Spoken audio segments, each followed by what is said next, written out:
Chapter 4. The Elements of Spring. A habitation for dragons and a court for owls.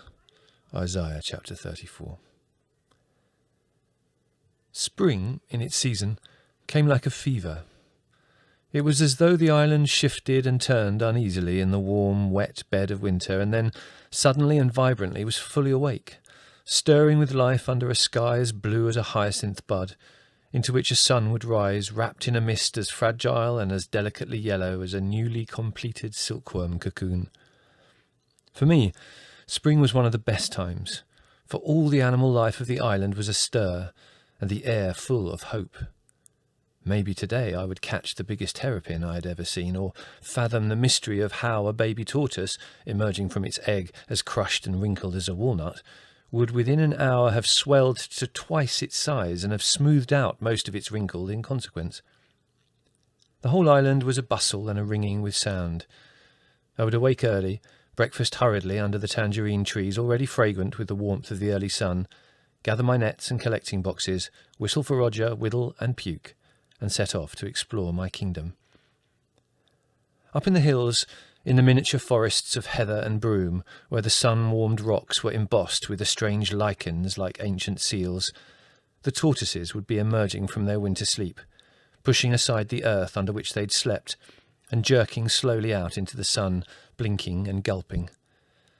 They would rest until the sun had warmed them, and then would slowly move off towards the first meal of clover or dandelion, or maybe a fat white puffball. Like other parts of my territory, I had the tortoise hills well organised. Each tortoise possessed a number of distinguishing marks, so that I could follow its progress. Each nest of stonechats or blackcaps was carefully marked, so that I could watch progress, as was each papery mound of mantis eggs, each spider's web, and each rock under which lurked some beast dear to me. But it was the heavy emergence of the tortoises that would really tell me that spring had started, for it was not until winter was truly over that they lumbered forth in search of mates, cumbersome and heavily armoured as any medieval knight in search of a damsel to succour. Having once satisfied their hunger, they became more alert, if such a word can be used to describe a tortoise. The males walked on their toes, their necks stretched out to the fullest extent, and at intervals they would pause and utter an astonishing, loud and imperative yap. I never heard a female answer this ringing, Pekingese-like cry, but by some means the male would track her down, and then, still yapping, do battle with her, crashing his shell against hers, trying to bludgeon her into submission, while she, undeterred, would try to go on feeding in between the bouts of buffeting. So the hills would resound to the yaps and slithering crashes of the mating tortoises, and the stonechat's steady tuck-tuck, like a miniature quarry at work, the cries of the pink-breasted chaffinches like tiny rhythmic drops of water falling into a pool, and the gay wheezing song of the goldfinches as they tumbled through the yellow broom like multicoloured clowns.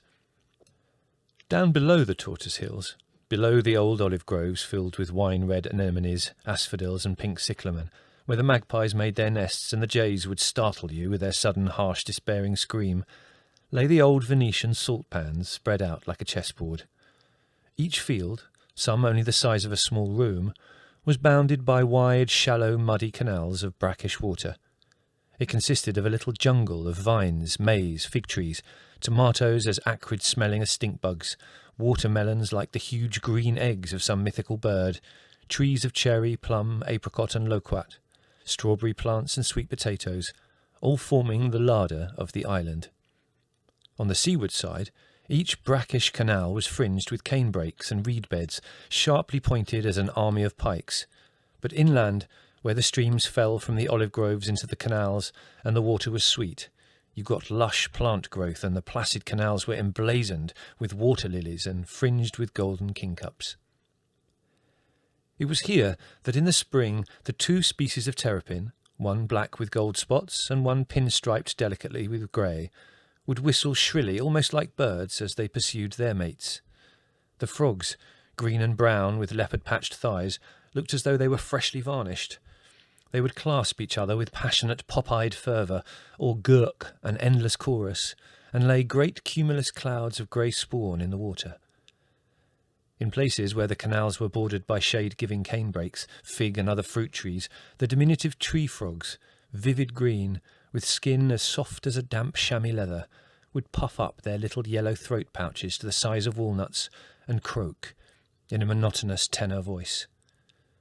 In the water, where the pigtails of weed moved and undulated gently in the baby currents, the tree frog's spawn would be laid in yellowish lumps the size of a small plum. Along one side of the fields lay a flat grassland area which, with the spring rains, would be inundated and turned into a large shallow lake some 4 inches deep, lined with grass. Here, in this warm water, the newts would assemble, hazelnut brown with yellow bellies. A male would take up his station facing the female, tail curved round, and then, with a look of almost laughable concentration on his face, he would wag his tail ferociously, ejaculating sperm and wafting it towards the female. She, in her turn, would place the fertilized egg, white and almost as transparent as the water, yolk black and shining as an ant, onto a leaf, and then with her hind legs bend the leaf and stick it so that the egg was encased. In spring, the herds of strange cattle would appear to graze on this drowned lake. Huge chocolate-coloured animals with massive backward slanting horns as white as mushrooms. They looked like the Ankole cattle from the centre of Africa, but they must have been brought from somewhere nearer, Persia or Egypt perhaps. They were tended by strange wild gypsy-like bands, who in long low horse-drawn wagons would camp by the grazing area, the savage-looking men dusky as crows, and the handsome women and girls with velvet black eyes and hair like moleskin would sit gossiping or basket-making round the fire, speaking a language I could not understand, while the raggedly dressed boys, thin and brown, jay shrill and jackal suspicious, would act as herdsmen.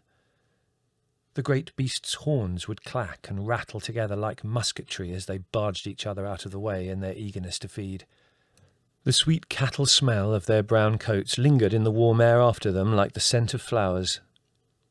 One day the grazing area would be empty. The next day, as if they'd always been there would be the jumbled encampment caught in a perpetual spider's web of smoke from its pink glittering fires, and the herds of cattle moving slowly through the shallow water, their probing, tearing mouths and splashing hooves frightening the newts and sending the frogs and baby terrapins off in panic-stricken flight at this mammoth invasion. I greatly coveted one of these huge brown cattle, but I knew that my family would not under any circumstances allow me to have anything so large and fierce-looking, no matter how much I pleaded that they were so tame that they were herded by mere toddlers of 6 or 7. The nearest I got to possessing one of these animals was quite close enough so far as the family was concerned. I had been down in the fields just after the gypsies had killed a bull. The still bloody hide was stretched out, and a group of girls were scraping it with knives and rubbing wood ash into it. Nearby was piled its gory, dismembered carcass, already shining and humming with flies, and next to it was the massive head, the fringed ears lying back, the eyes half closed as if musing, a trickle of blood from one nostril. The sweeping white horns were some 4 feet long and as thick as my thigh, and I gazed at them longingly, as covetous as any early big game hunter. It would be impractical, I decided, to buy the whole head. Even though I was convinced of my mastery of the art of taxidermy, the family did not share this belief. Besides, there had recently been an unpleasantness over a dead turtle I had unthinkingly dissected on the veranda, and so everyone was inclined to view my interest in anatomy with a jaundiced eye. It was a pity, really, for the bull's head, carefully mounted, would have looked magnificent over the door of my bedroom, and it would have been the pièce de résistance of my collection, surpassing even my stuffed flying fish and my almost complete goat skeleton. However, knowing how implacable my family could be, I decided reluctantly I would have to settle for the horns. After a spirited piece of bargaining, the gypsies knew enough Greek for that, I purchased the horns for 10 drachmas and my shirt. The absence of the shirt I explained to Mother by saying I had ripped it so badly falling out of a tree that the remnants were not worth bringing back. Then, triumphantly, I carried the massive horns up to my room and spent the morning polishing them, nailing them to a plaque of wood, and then hanging the whole thing with great care on a hook over my door. I stood back to admire the effect, and at that moment heard Leslie's voice raised in anger. "Gerry!" he shouted. "Gerry, where are you?" I remembered that I'd borrowed a tin of gun oil from his room to polish the horns with, meaning to restore it before he noticed. But before I could do anything, the door burst open, and he appeared belligerently. "Gerry, have you got my bloody gun oil?" he inquired. The door, returning on the impetus of his entrance, swung back and slammed. My magnificent pair of horns leapt off the wall as if propelled by the ghost of the bull that had possessed them, and landed on top of Leslie's head, felling him as though he had been poleaxed. My first fear was that my beautiful horns might be broken. My second, that my brother might be dead. Both proved to be erroneous. My horns were intact, and my brother, his eyes still glazed, hoisted himself into a sitting position and stared at me. "Christ, my head!" he moaned, clasping his temples and rocking to and fro. "Bloody hell!" As much as to dilute his wrath as anything, I went in search of Mother. I found her in her bedroom, brooding over the bed, which was covered with what appeared to be a library of knitting patterns. I explained that Leslie had been, as it were, accidentally gored by my horns. As usual, Mother looked upon the gloomy side, and was convinced that I'd secreted a bull in my room which had disemboweled Leslie. Her relief at finding him sitting on the floor apparently intact was considerable, but tinged with annoyance. "Leslie, dear, what have you been doing?" she asked. Leslie gazed up at her, his face slowly taking on the colour of a sun-mellowed plum. He had some difficulty in finding his voice. "That bloody boy," he said at last, in a sort of muted roar. "He tried to brain me, hit me with a pair of sodding great deer horns." "Language, dear," said Mother automatically. "I'm sure he didn't mean to." I said no, I'd intended no harm. But in the interests of accuracy, I would point out that they were not deer horns, which were of a completely different shape, but the horns of a species of bull which I had not as yet identified. "I don't care what bleeding species it is," snarled Leslie. "I don't care whether it's a bloody bastard brontosaurus horn." "Leslie, dear," said Mother, "it's quite unnecessary to swear so much." "It is necessary," shouted Leslie, "and if you'd been hit on the head by something like a whale's ribcage, you'd swear too." I started to explain that a whale's ribcage did not, in fact, resemble my horns in the least, but I was quelled by a terrible look from Leslie, and my anatomical lecture dried in my throat. "Well, dear, you can't keep them over the door," said Mother. "It's a most dangerous place. You might have hit Larry." My blood ran cold at the thought of Larry felled by the horns of my bull. "You'll have to hang them somewhere else," Mother continued. "No," said Leslie. "If he must keep the bloody things, he's not to hang them up. Put them in a cupboard or somewhere." Reluctantly, I accepted this restriction, and so my horns reposed on the window-sill, doing no further damage than to fall regularly onto our maid Lugarezia's foot every evening when she closed the shutters. But as she was a professional hypochondriac of no mean abilities, she enjoyed the bruises she sustained.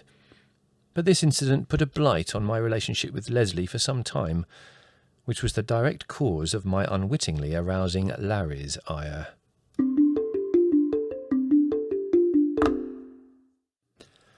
Early in the spring, I had heard, echoing and booming from the reed beds around the salt pans, the strange roaring of a bittern. I was wildly excited about this, for I'd never seen one of these birds, and I was hopeful that they would nest.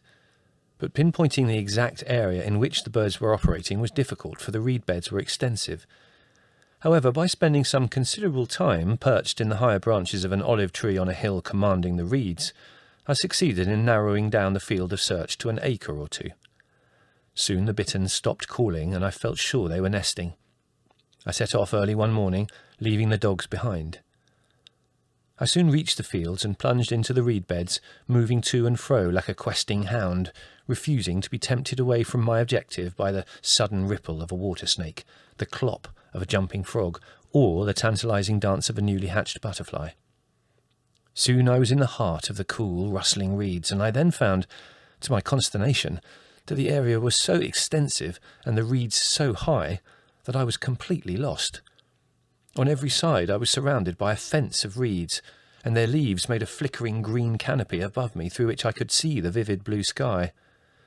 Being lost did not worry me, for I knew if I walked long enough in any direction I would hit the sea or the road. But what did worry me was that I could not be sure if I was searching the right area.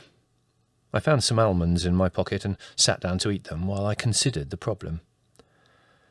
I had just eaten the last one and decided that my best course was to go back to the olive trees and re-establish my bearings, when I discovered that, without knowing it, I had been sitting within 8 feet of a bittern for the last 5 minutes.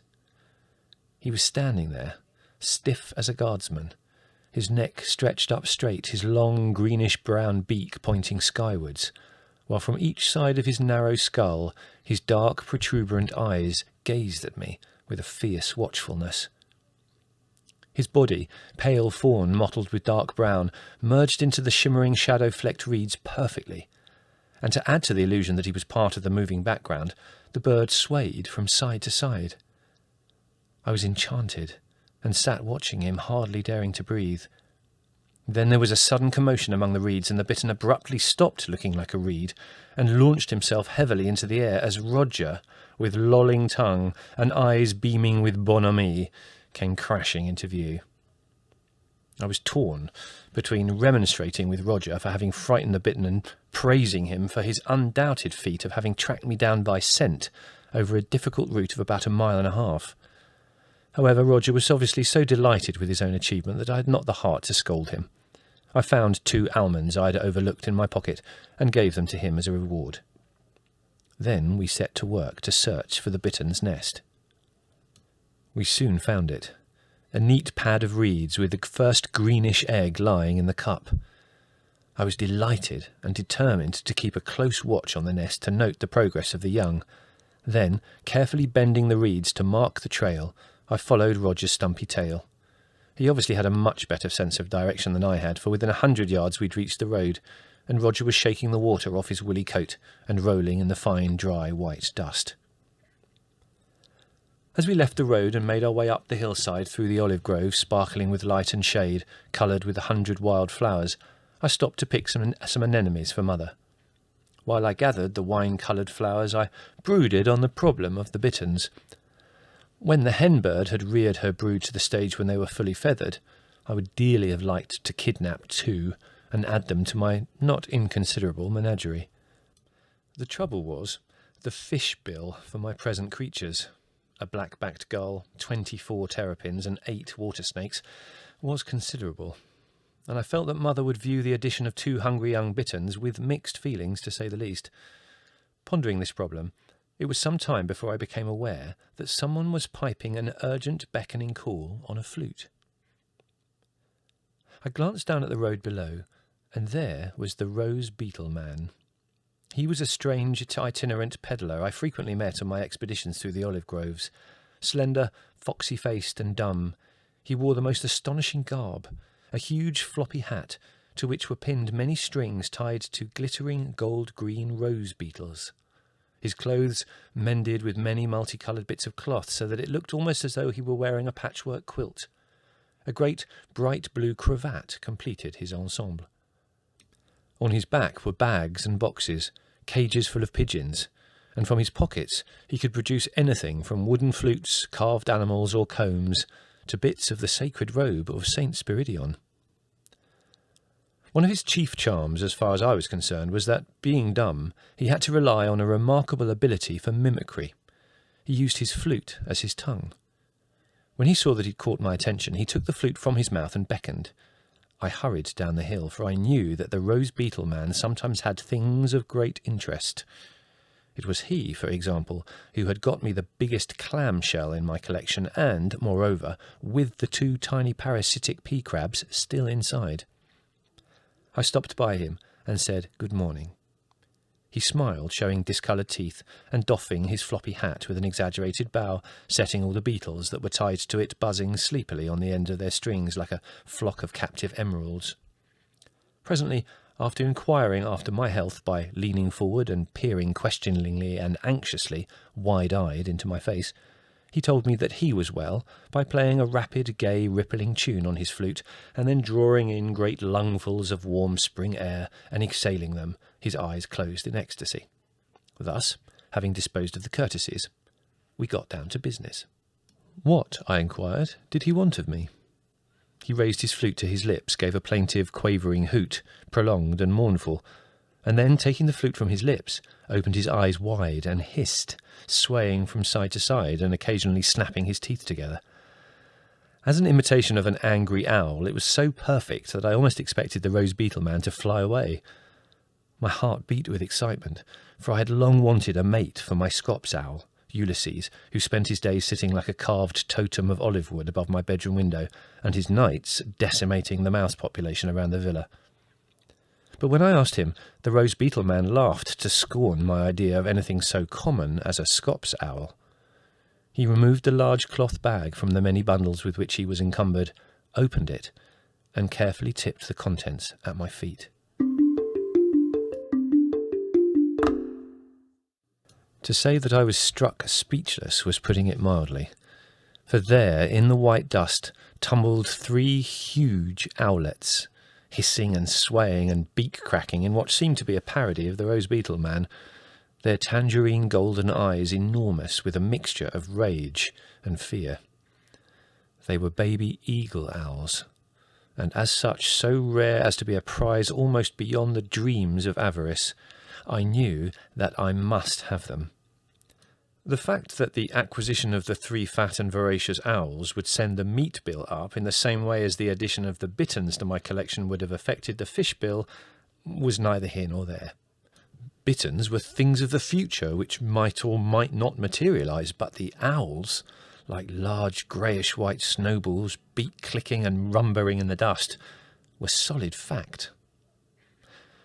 I squatted down by the owlets, and as I stroked them into a state of semi-somnolence, I bargained with the Rose Beetle Man. He was a good bargainer, which made the whole thing much more interesting, but it was also very peaceful bargaining with him, for it was done in complete silence. We sat opposite one another like 2 great art connoisseurs at Agnew's, haggling, say, over a trio of Rembrandts. The lift of a chin, the minutest inclination or half-shake of the head was sufficient, and there were long pauses during which the Rose Beetle Man tried to undermine my determination with the aid of music and some indigestible nougat which he had in his pocket. But it was a buyer's market, and he knew it. Who else in the length and breadth of the island would be mad enough to buy not 1, but 3 baby eagle owls? Eventually, the bargain was struck. As I was temporarily embarrassed financially, I explained to the Rose Beetle Man that he would have to wait for payment until the beginning of next month, when my pocket money was due. The Rose Beetle Man had frequently been in this predicament himself, so he understood the situation perfectly. I would, I explained, leave the money with our mutual friend Yanni at the cafe on the crossroads where the Rose Beetle Man could pick it up during one of his peregrinations across the countryside. Thus, having dealt with the sordid commercial side of the transaction, we shared a stone bottle of ginger beer from the Rose Beetle Man's capacious pack. Then I placed my precious owls carefully in their bag and continued on my way home, leaving the Rose Beetle Man lying in the ditch among his wares and the spring flowers, playing on his flute.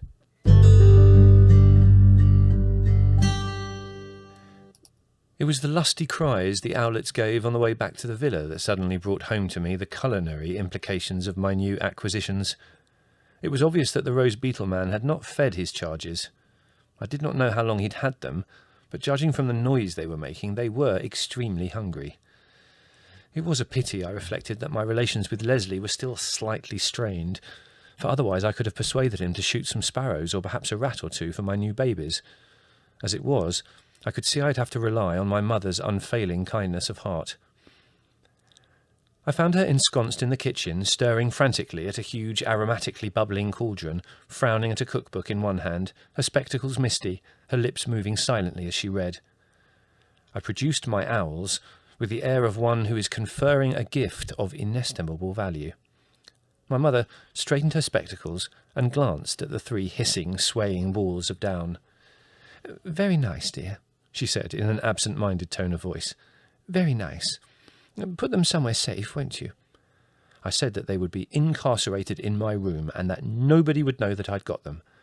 "That's right," said Mother, glancing nervously at the owls. "You know how Larry feels about more pets."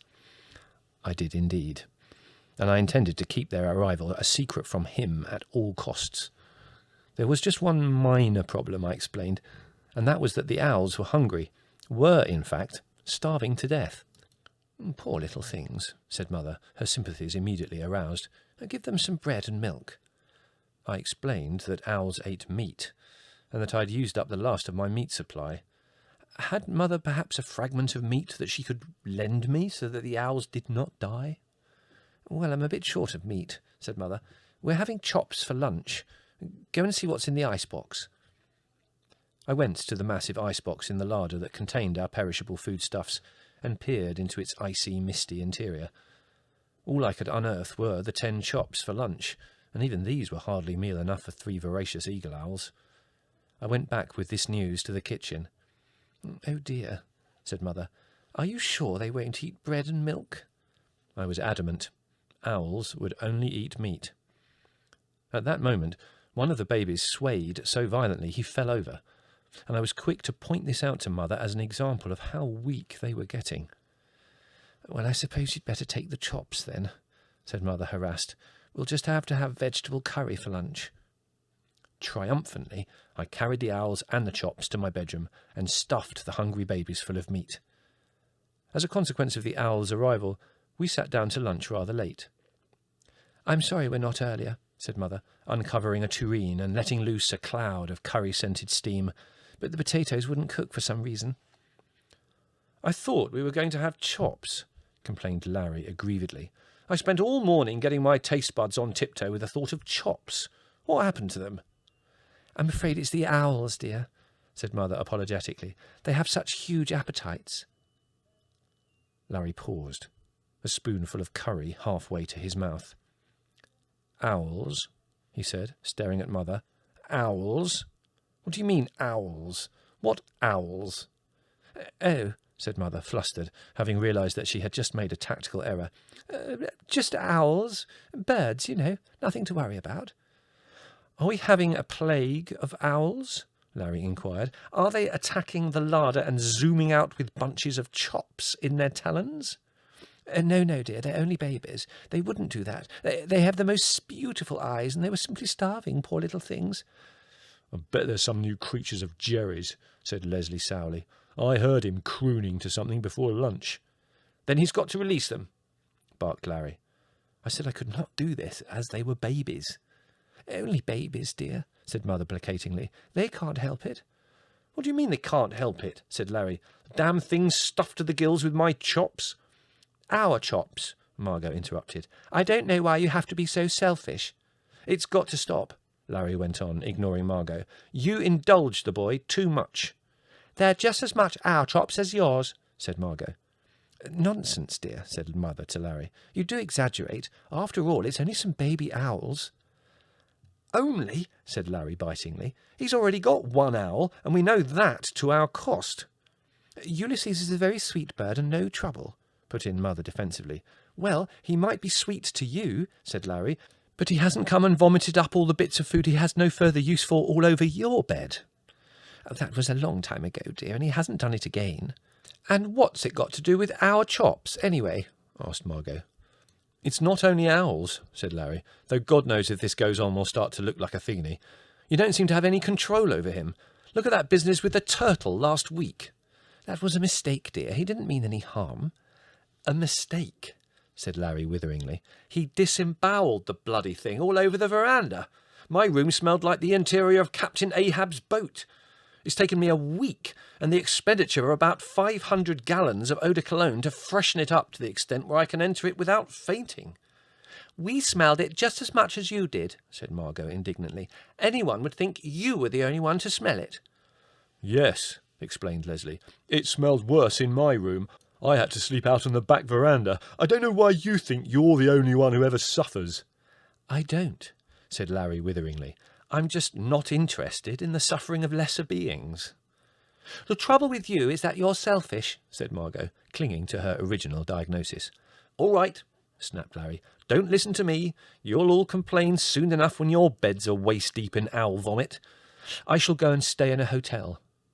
"I think we've talked quite enough about the owls," said Mother firmly. "Who's going to be in for tea?" It transpired that we were all going to be in for tea. "I'm making some scones," said Mother, and sighs of satisfaction ran around the table, for Mother's scones, wearing cloaks of homemade strawberry jam, butter and cream, were a delicacy all of us adored. "Mrs. Varudakis is coming to tea, so I want you to behave," Mother went on. Larry groaned. "Who the hell is Mrs. Varudakis?" he asked. "Some old bore, I suppose." "Now don't start," said Mother severely. "She sounds a very nice woman. She wrote me such a nice letter. She wants my advice." "What on?" asked Larry. "Well, she's very distressed by the way the peasants keep their animals.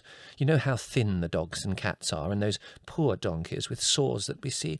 Well, she wants to start a society for the elimination of cruelty to animals here in Corfu, rather like the RSPCA, you know, and she wants us to help her."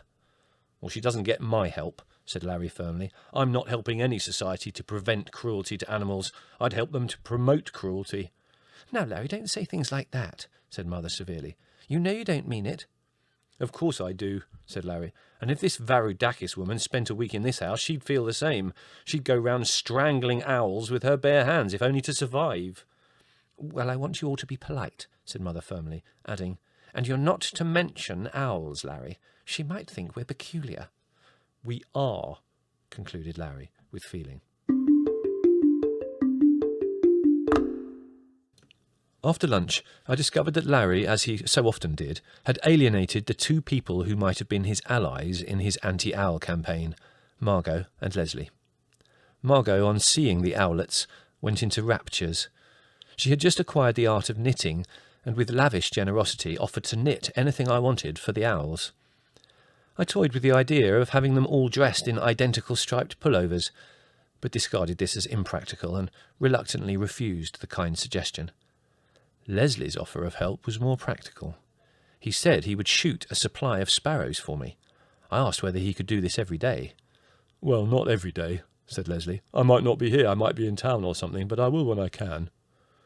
I suggested that he might do some bulk shooting for me, procuring enough sparrows to last me a week, perhaps. "Oh, that's a good idea," said Leslie, struck by this. "You work out how many you need for the week, and I'll get 'em for you." Laboriously, for mathematics was not my strong point, I worked out how many sparrows, supplemented with meat, I would need for a week, and took the result to Leslie in his room, where he was cleaning the latest addition to his collection, a magnificent old Turkish muzzle-loader. "Yes, okay," he said, looking at my figures. "I'll get 'em for you. I'd better use the air rifle. If I use the shotgun, we'll have bloody Larry complaining about the noise." So, armed with the air rifle and a large paper bag, we went round the back of the villa. Leslie loaded the gun, leaned back against the trunk of an olive tree, and started shooting. It was as simple as target shooting, for that year we had a plague of sparrows and the roof of the villa was thick with them.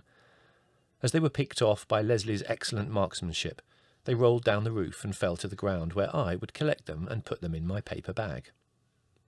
After the first few shots, the sparrows grew a little uneasy and retreated higher up until they were sitting on the apex of the roof. Here Leslie could still shoot them, but they were precipitated over the edge of the roof and rolled down to fall on the veranda on the other side of the house. "Wait until I shoot a few more before you collect 'em," said Leslie, and so I dutifully waited. He continued shooting for some time, rarely missing, and the faint thunk of the rifle coincided with the collapse and disappearance of a sparrow from the rooftop. "Damn," he said suddenly. "I've lost count. How many's that?" I said that I hadn't been counting either. "Well, go and pick up the ones on the veranda and wait there. I'll pick off another 6, that should do you." Clasping my paper bag, I went around to the front of the house and saw, to my consternation, that Mrs. Varudakis, whom we'd forgotten, had arrived for tea. She and Mother were sitting somewhat stiffly on the veranda, clasping cups of tea, surrounded by the blood-stained corpses of numerous sparrows. "Yes," Mother was saying, obviously hoping that Mrs. Varudakis had not noticed the rain of dead birds. "Yes, we're all great animal lovers." "I hear this," said Mrs. Varudakis, smiling benevolently. "I hear you love the animals like me." "Oh, yes," said Mother. "We keep so many pets. Animals are a sort of passion with us, you know."